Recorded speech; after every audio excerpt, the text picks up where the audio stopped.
In this video, we're going to take a look at the benefits of using a pre-shade or a pre-highlight on our models, and how in particular this can benefit us when batch painting a large army project.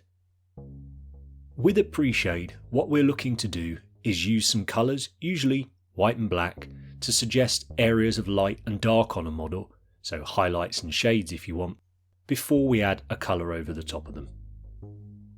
It's important that we determine our light source, and in the vast majority of cases it's going to be light from above.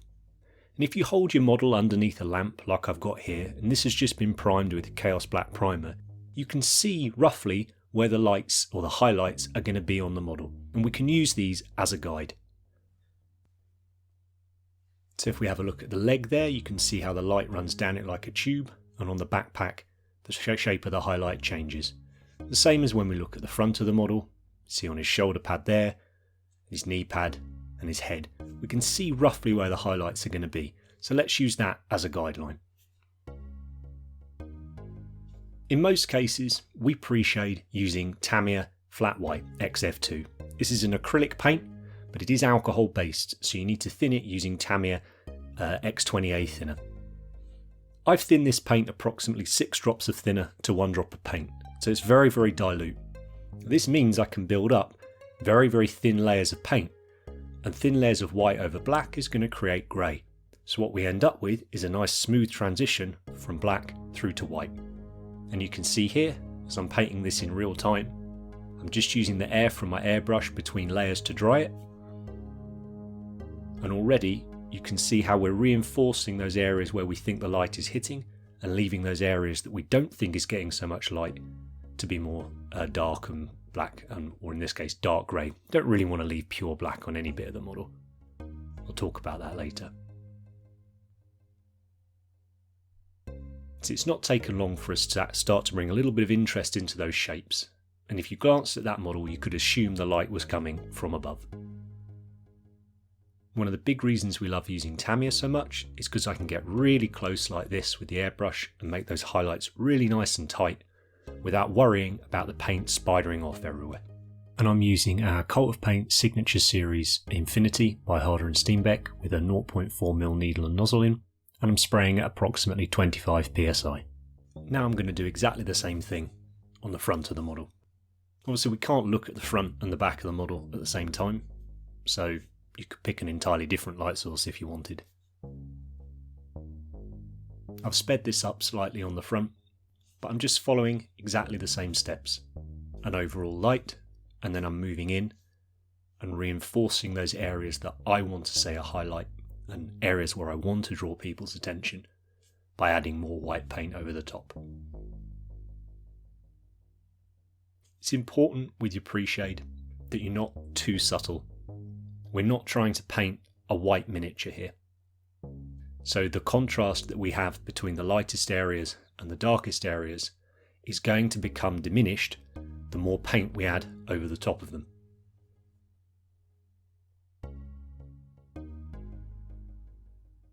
But it's also a really fantastic way of practicing your airbrush control. Because if we mess it up at this stage, we just load some grey up or some black up back into the brush, erase the work we've done, and then go over it again with the white. So often a pre-shade stage for me will take a lot more time than the actual colour application.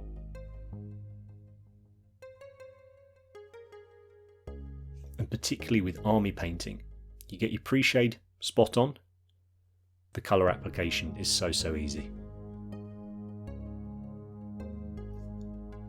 Now myself and Rich, who runs our commission studio, we're really big fans of the candy schemes, particularly on Marines, by which we mean a very translucent colour over a metallic pre-shade. So we look at this guy, you can still see where the lights are coming from. I've chosen that's going to be his golden angle, so the angle I want people to view him from, and we'll light him the same way.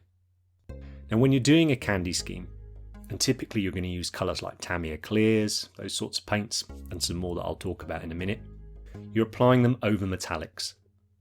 But we follow exactly the same steps. The only difference is we use metallic paints here rather than black and white.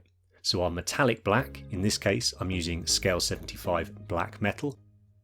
It's what it sounds like, it's a really dark silver colour and it goes through the airbrush really well. You could always add black paint into another silver paint to make it darker and use that for this step.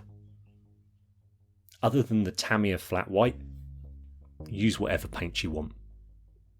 But the Tamiya flat white really is the best for this technique. Now for our white, we're going to use Vallejo Model Air Chrome. Again, any super bright silver paint would do. But I know this airbrushes nicely. Under the lights and the camera here, I would say it's quite easy to see where this chrome is going and where the highlight is occurring. In real life, it's not quite as obvious sometimes. And because the light is reflecting off that darker silver, it can be a little bit hard to see. So what I always suggest for people when they're doing metallic pre-shades is that you take the model out from under your painting lamp, you pop it on the table, or you just look at it in the ambient light in the room, and you'll soon see if you've got your highlights where you want them. It's probably easier than, filming everything you do and watching it back.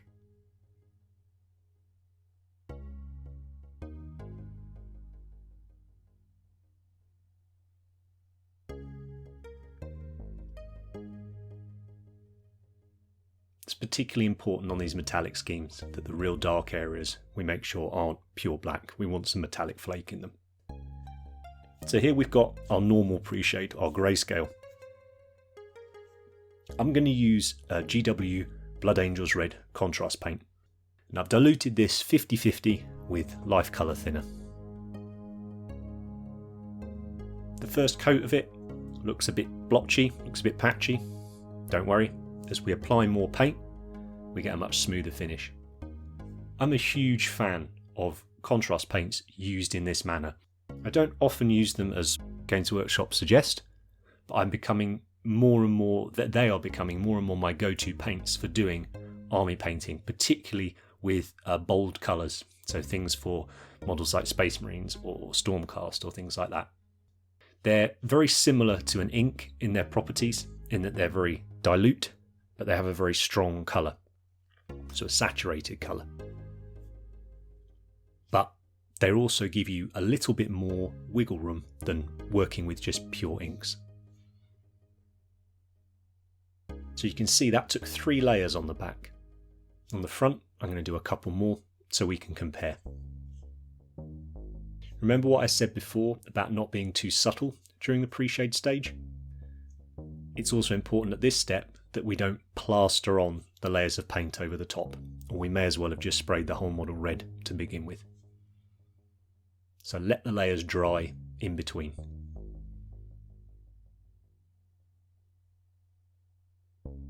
So I think on the front I probably did about 5 layers compared to the 3 on the back. As you can see, we've got areas of light and dark.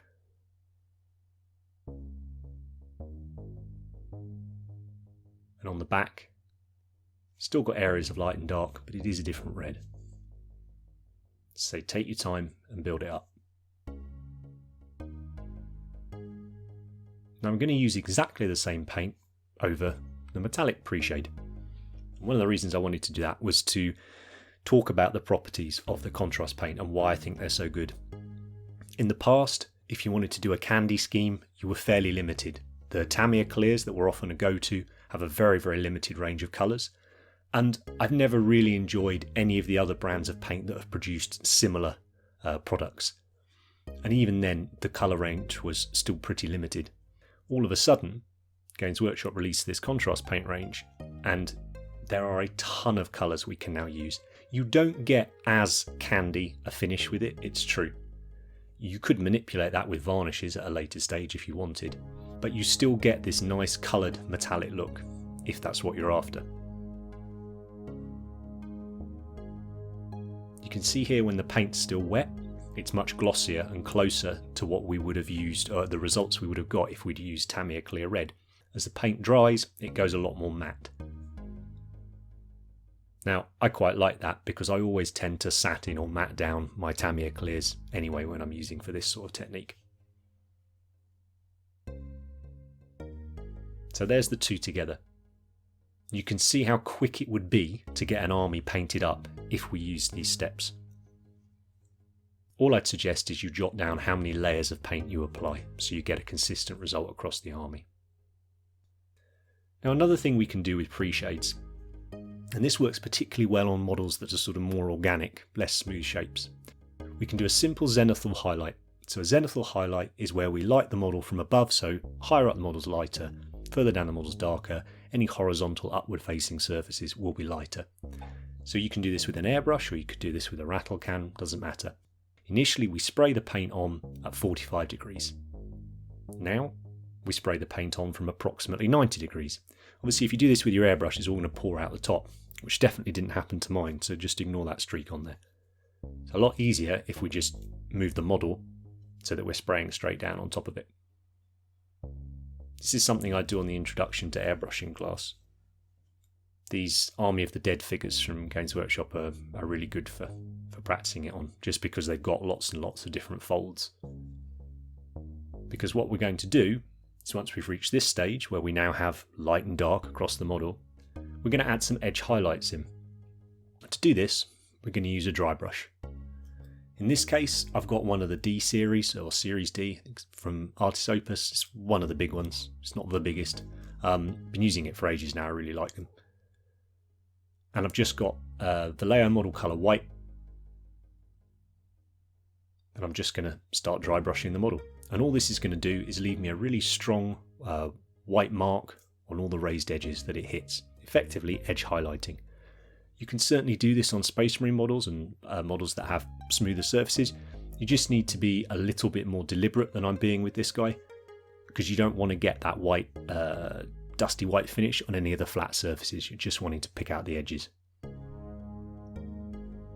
you can see there on the cloak how nicely that extra highlight is given us. So we're using an airbrush and a dry brush to pre-shade the model in this case. Just for a bit of fun to demonstrate, I'm going to use a nice bright green colour. So this is Vallejo Game Air Escorpina Green. I really like using the contrast paints I've already said over my pre-shades. The Vallejo Game Air series are also fantastic for using over a pre-shade. They're very often a more saturated colour. They're formulated to go through the airbrush, so they behave fairly well, as you would imagine they would. And it's a great big range of colours. So those are probably my two go-tos now for doing a bold primary colour style army. So you can see the green over the pre-shade looks pretty cool. One of the problems we get with a black and white pre-shade is as we spray our thin paint over the black, it desaturates that colour. So our shadows, whilst they are darker, they're not a very nice colour sometimes.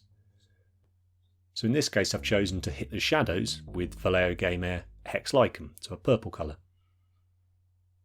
And again, this is just to demonstrate the technique. It's quite extreme and it certainly won't be to everyone's taste. But you could get a pretty cool looking sort of synthwave Army of the Dead kind of thing going on if you wanted, very, very quickly. And by all means, experiment with the colours you use for your pre-shades. Doesn't always have to be black and white. If I was painting yellow, I might use brown and white. You could use golds rather than silvers on a metallic pre-shade. But it looks much nicer now. The shadows have a bit more interest to them. And all I did was take a quick snap of him where I'd painted the sword in a rusty metal and stuck him on a base. But that's it, that's done. That model's taken a couple of minutes, if that, to paint and finish. So that's a very extreme example, obviously, of us using the pre-shade to our advantage. On the two marine models here, all I've done is blacked out the other details. This makes it a lot easier for us to see the actual colours that we put on the armour. And I think you'll agree, for so few paints and such little work, you're getting a rather striking result already. Now over the top of these I would then be going in and pin washing to create more contrast. I would be possibly edge highlighting, battle damage, all the other colours that go over the top. But as an initial starting point, I think it gives us a really strong foundation to work from. If you want to look at how you can take your pre-shades further, consider checking out our Patreon or coming on a class if we're in your area. If you've enjoyed the video, hit the like button, and if you want to see more from us, hit subscribe, and maybe check out some of our recipe series to see what we do after we've done this pre-shade and colour application stage. If you've got any questions, pop them in the comments below and I'll get back to you as soon as I can. And I'll see you next time.